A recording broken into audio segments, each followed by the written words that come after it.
In this video on Dorico 3.0, we're going to take a look at the new features we have available to us when working with lyrics. The first feature I'd like to talk about is the ability to adjust the vertical position of your lyrics per system or per line, however you'd like to think of it. Now you need to be in engrave mode to do this. What we're doing is we're overriding the defaults that are established in engraving options. Let me open up that window. I've selected lyrics and we're dealing with vertical position, which I have here. And these are the default gaps, and of course you can adjust these.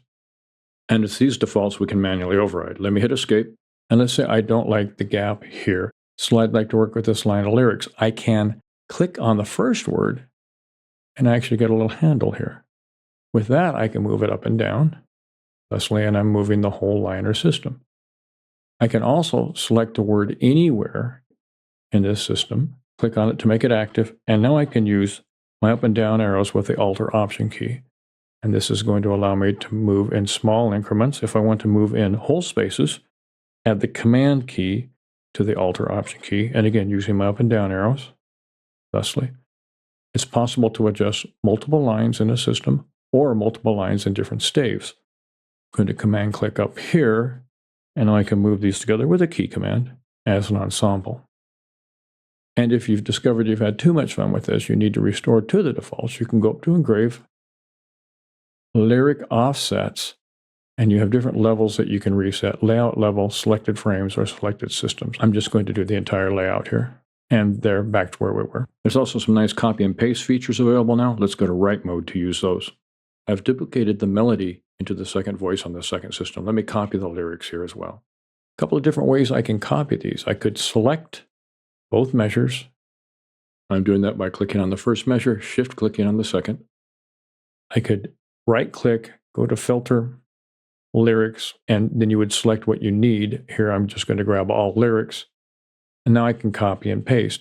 I think a faster way, however, is to use the Select More command. This is available as a key command or a menu item. Let me go to Edit, Select More, and you can see on the Mac it's Shift-Command-A, PC, Shift-Control-A. I can select the first lyric, Shift-Command-A, I've got the first measure, Shift-Command-A, I've got the second measure. A little easier, a little faster, I think. So what I'm going to do, I'm going Command-C on the Mac, Control-C on the PC to put it in the buffer. I'm selecting down here. Now, I'll be honest, I could simply do Command-V, and I could paste these, and it'll work perfectly because this is a literal duplication. But in case you have variables, here's where the new system works great. Let me delete these since they're all selected.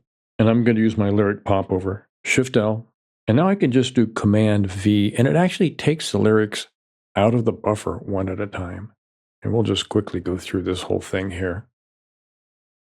And it works until you get to a melisma, and then you need to either add the spacebar or the minus sign. Both will do the same thing. I'm going to select these, copy them to put them back in the buffer, and then delete them. And here's where that really shines, is when you have to modify the lyrics a little bit based on a rhythmic variation or something else. So Shift-L for my popover, and I'm going to modify the lyrics slightly here. I'm going to go back here, and I'm going to delete the word the, and I'm going to hit the spacebar, and I'm going to change my lyrics a little bit. And so I have my melisma, and we'll just go through with this. Very fast way to edit lyrics on the fly. Additionally, you can copy and paste to and from text frames. Let's do that real quick. Let me hit escape to get out of that. Further, you can copy and paste to and from Word documents, and where I'm headed to is we can also copy and paste to and from the Edit Lyrics window as well. So the Edit Lyrics window shows a line of lyrics at a time. So this can be across multiple staves, actually. As it's based on selection, I need to select a lyric in a line I want to see. I'm going to Edit, Lyrics, Edit Line of Lyrics.